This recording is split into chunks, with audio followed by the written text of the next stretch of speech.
Hello my fellow endoskeletons, I'm Kenetor and thanks for joining me for the 2020 Week 5 Progress Report. If you're new here, please do subscribe and hit the bell to get notifications for the latest Starbase news, as it really helps out the channel. Now let's get to it. What a week it's been since the last update. We got a brand new 4K trailer that dropped a stack of nitro into the hype train. If you haven't watched it yet, definitely go check it out, and my breakdown of it too, link for that in the top right and in the description. Also make sure to leave a comment for Pip and the rest of the team at Frozen Byte who put together that amazing trailer.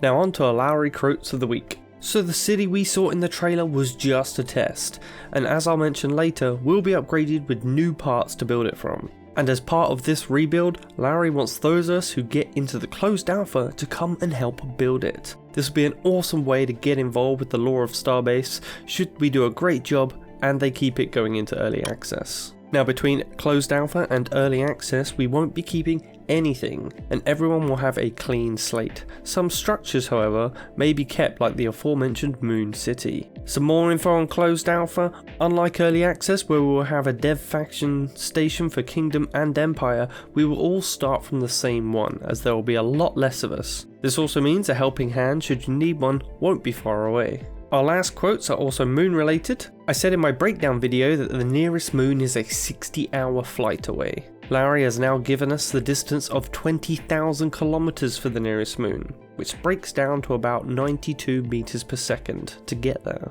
Now the game's max speed is 150 meters per second, so with some clever engineering you might be able to make it there faster. That max speed, however, is very hard to reach, but if you did, you could make it to the moon in 37 hours. Looks like we have a great moon race on our hands. Who will get to the moon first though, I wonder? Now please stick around to the end, as we have some wicked extra content to get through that wasn't in the update. But first, here's the main news. The main design features worked on last week were the assembly hall station modules were updated with fixed level art. The cargo crate configurations have been tested. After some code rework, the crates now work properly.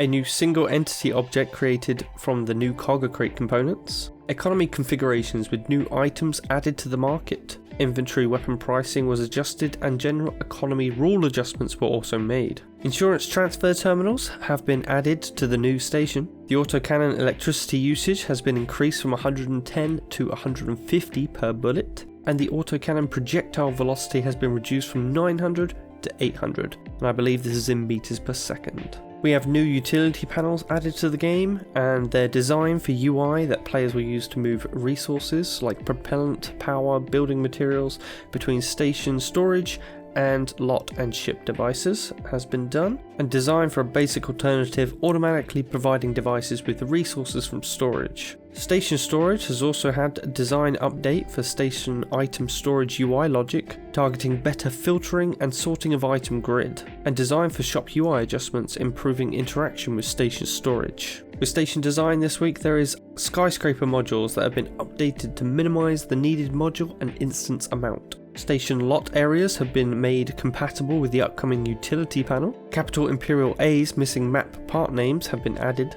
Landing platforms in Capital Imperial A have been relocated due to possible collisions with the public transport system, and collisions caused by the slanted triangle asset have been fixed. Spaceship design work has been twist handles for propellant containers added for the Zillant, cable added to the Lancer to fix an issue where a lever was not connected to the data network, and the mining laser and mining laser controls have been removed from the Ithaca V2 and V4. Onto the gameplay updates. An issue fixed where the camera panning to a YOLO chip resulted in an unplayable game state when the chip was destroyed. YOLO chip is now locked when pressing escape while zoomed into it. Support has been added for safe zones that are larger than a single universe cell. As mentioned in last week's, the universe seems to be broken up into smaller areas to help with management of the game. So if you've got safe zones that are going to be larger than one of these single cells, that's what this support is there for. Chat notifications for leaving, approaching and entering safe zones has been added. The building tool now restores object armor and environment damage as well as voxel damage. Showroom ships loading into the main menu has been fixed. I bet that was an interesting one, loading in and having nothing but ships to see. Support has been added for cargo crates having the latch on the crate rather than the lid. Sitting rotation restrictions were updated and feature implemented into the pilot chairs. Custom ships can now be created by the Starship creator, and oh boy is this a big milestone and something definitely needed before we could get closed alpha. Client showing incorrect prices for some items was fixed, and the economy now treats bolts, cables and pipes within ships correctly. UI work this week has been an issue where materials dropped to the world spawned in the wrong size cubes has been fixed. Dragging not starting when pressing the left mouse button and dragging item out of equipment slots has been fixed. Weapon magazine on not reloading on the first try after logging in has been fixed. And an opening animation has been added to the main menu's message box. Audio news this week is damage signaling has been updated. The main menu state has been implemented. Background music for the Starship creator has been fixed. And tracking of aggressive players added to detect the end of battle better. If you missed last week's news, Starbase will dynamically change music based on your activity and location. This means we get awesome battle music for our fights. Art this week has been bundled all in together, so here it is. The VIS headquarters has been fully updated with level art. New logo sign pieces have been made. Texture stretching on device rack cores has been fixed, and a new socket has been added to the socket core. Thruster textures and tint masks have been finished. That now means all thrusters can have colours added to them to our specification.